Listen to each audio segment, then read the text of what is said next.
Hello, welcome to News Centre. I'm Parikshit Luthra. The automobile industry is calling for a uniform GST rate ahead of the Council's meeting on September 3rd and 4th. The auto industry has urged the government to rationalise rates and also take a decision before Navratri so that the remaining festive season is not impacted. Automakers, including Royal Enfield's parent company, Eicher Motors, have voiced concerns over a possible GST hike on premium motorcycles. The Centre's proposal includes reducing GST on certain categories of cars, bikes, auto parts to 18%. It has also proposed raising GST on racing cars, motorcycles above 350cc and larger passenger vehicles from 28% plus cess to 40%. Currently, motorcycles up to 350cc share 86% of Royal Enfield sales and 95% of Hero MotoCorp's volumes come from commuter bikes under 350cc. I'm now joined by Rajiv Chaba, CEO Emeritus at JSW MG Motor India, and Dinesh Thapar, CFO at Bajaj Auto. Gentlemen, thank you very much for joining us.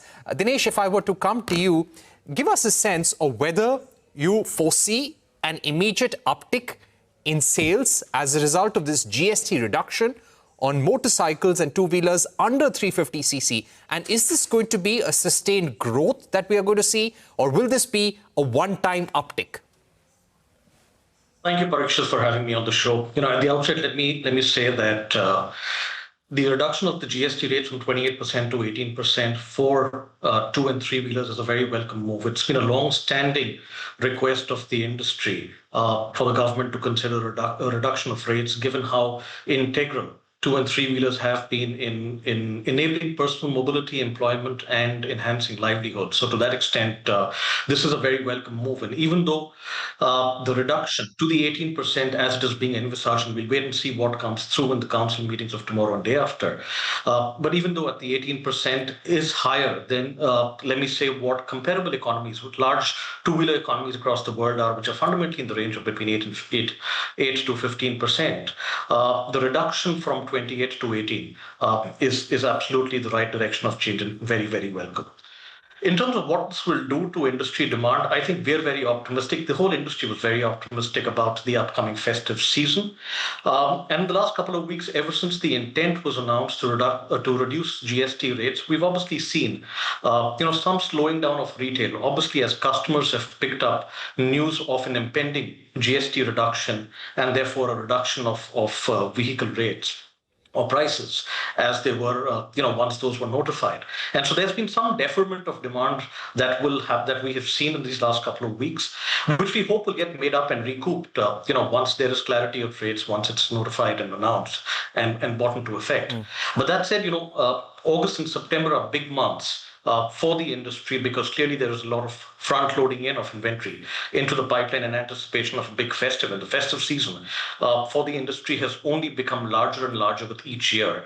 And so therefore, in anticipation of a large festive, a lot of that has been going in. And we therefore hope that this deferment of demand that we've seen or offtake that we've seen from customers in the last couple of weeks gets made up through an even bigger festive season that we start to see later towards the end of September and as we get into October. From a long-term perspective, I think this should provide a boost clearly to consumer sentiment for the two-wheeler customer, a reduction of anywhere between 6,000 to, let me say, 12, 13,000, depending on the CC, but really in the belly of the market between the 100 to the 200 CC. That is fairly relevant given the profile of the two-wheeler customer. And therefore, we think that this reduction in the GST rate as it is passed on in lower pricing to customers should help stimulate some demand. And I can only hope that this entire benefit flows to customers and it's not offset by any of the states, let's say, increasing, let's say, state roads taxes or any other cesses coming in and being bought to really make up revenue across the state. So the entirety of the benefit flowing through, I think... Dinesh, when you speak about long-term benefit and demand, could you once again tell us what is the engine capacity where you expect the demand to come in from the consumer on a sustained and long-term basis? So I think there's a nuance to that because, about half the market, 47% of this market sits between the 100, 110 cc, very, very price conscious customer out there, very value conscious, clearly that 5,000-6,000 rupees is going to make a big difference. But there are two nuances that I wanted to call out from a longer term perspective.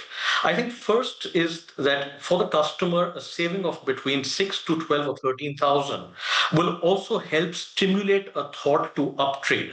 And uptrade a customer who is looking at maybe 110cc to start looking at an early 125cc. Someone sitting at a baseline 125cc model, looking at a slightly feature-rich 125, or 125 looking at a 150, and potentially because the gap across some of these ranges between 10 to 15,000, a saving of anywhere between 6 to 12 could really prompt customers to look to upgrade. So I think in some ways, in addition to the demand that we're looking at, you could also see the possibility of a relative premiumization that this entire move could stimulate.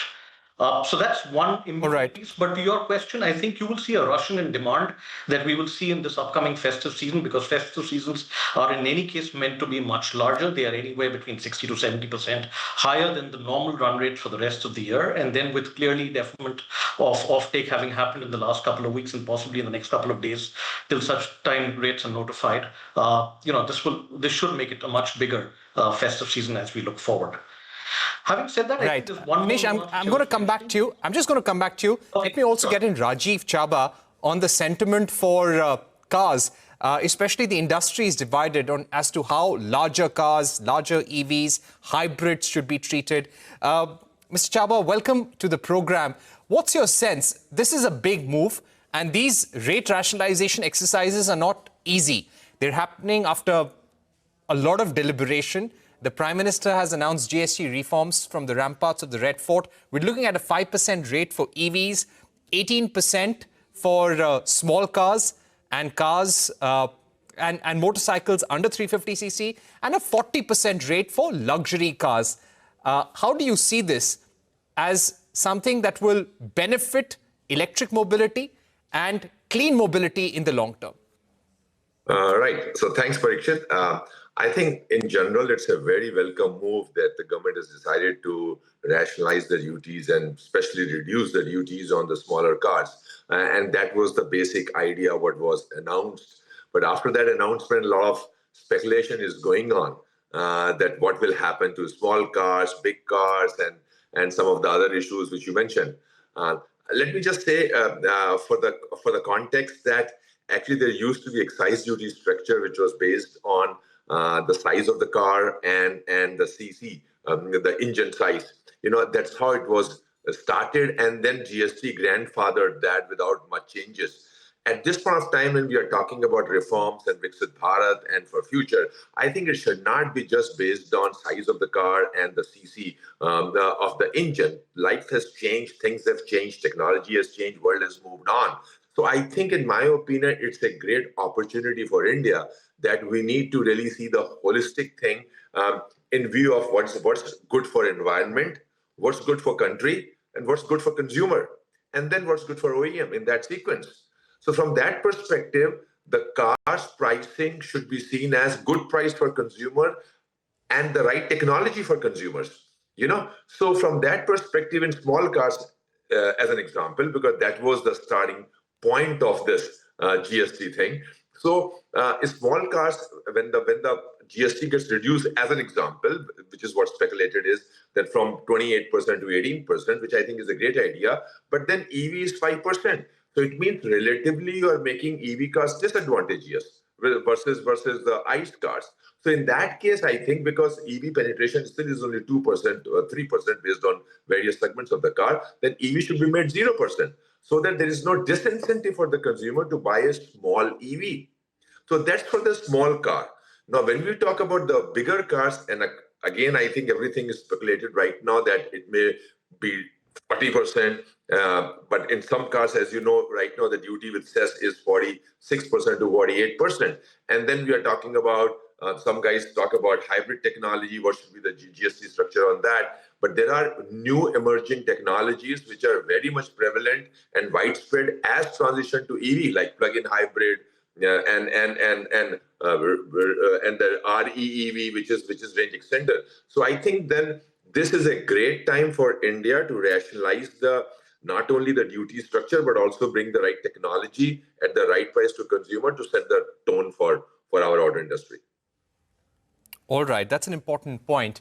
Let me get in Dinesh Thapar once again. Dinesh, we've seen how Siddharth Lal, the chairman of Eicher Motors, has gone on record to make an urgent appeal that we should not have a differential rate for motorcycles, and we should not have a high rate of 40% for motorcycles above 350cc, because you're going to hurt the middleweight segment.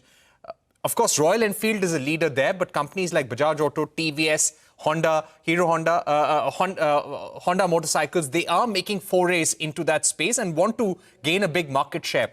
What would be your appeal to the government, especially as far as the GST proposed rates for bigger bikes are concerned? We've been very clear, and we've called out clearly a situation where we would like a unified rate structure across all of motorcycles, irrespective of their engine displacement, right? So the whole piece that we've been hearing about moving the taxation up to 40% for upwards of 350cc really has no plausible reason. It's 1% of the industry at this point of time, and that's the part of the industry that all of us as OEMs are just about foraying into. Clearly, a lot of technology going in over there, a lot of portfolio expansion, a lot of innovation happening in that space. Let's not forget that, the domestic or the Indian two-wheeler industry is very successful worldwide and globally, and in many ways a shining example of the Make in India, purely because there was a large domestic industry that was built over here, which allowed for scale and cost competitiveness that could then get translated to the world over, and therefore we ourselves, export across to 100 countries. Now that was because there was clearly a large domestic business that allowed for investments, in innovation and technology and building the ecosystem. And so therefore, to really bring in a differential rate for the 350cc upwards is really going to create unnecessary complexity. It's going to distort customer choices. We should leave the choice to the customer depending on, the product that they want, what's right for them and what's right for their need, and not really distorted by the tax structure, which forces them to look for, let's say, an under 350cc vehicle when they very clearly could have afforded a 350cc in the past regime. And then, of course, in many ways, it could end up stifling investment, because then the 350cc upwards relative to what will move down from 28 to 18% starts to become very uncompetitive. Scale doesn't build, investment gets stifled.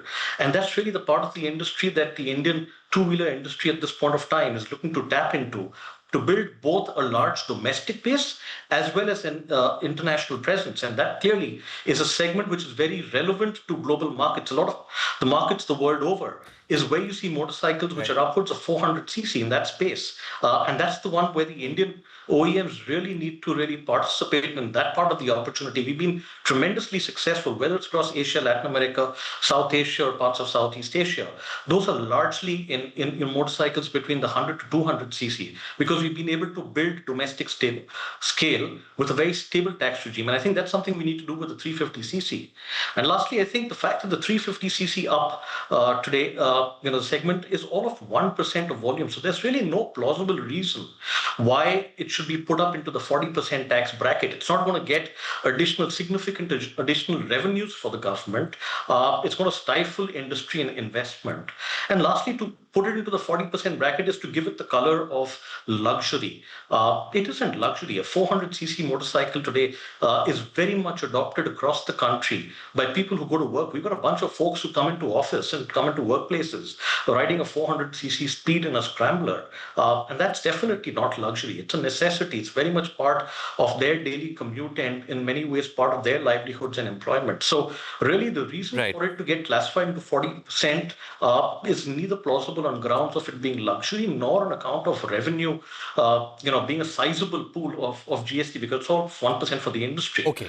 But to retain a uniform tax structure allows OEMs like ourselves and the rest of the industry to really be able to invest in the cutting edge technology and to really build that segment, not just domestically, but once we build it domestically, we're now at that tipping point to then extend this out to the rest of the world where the 350cc upwards is very, very relevant. All right. So, Dinesh, we've completed our time, but my last question to Mr. Rajiv Chaba.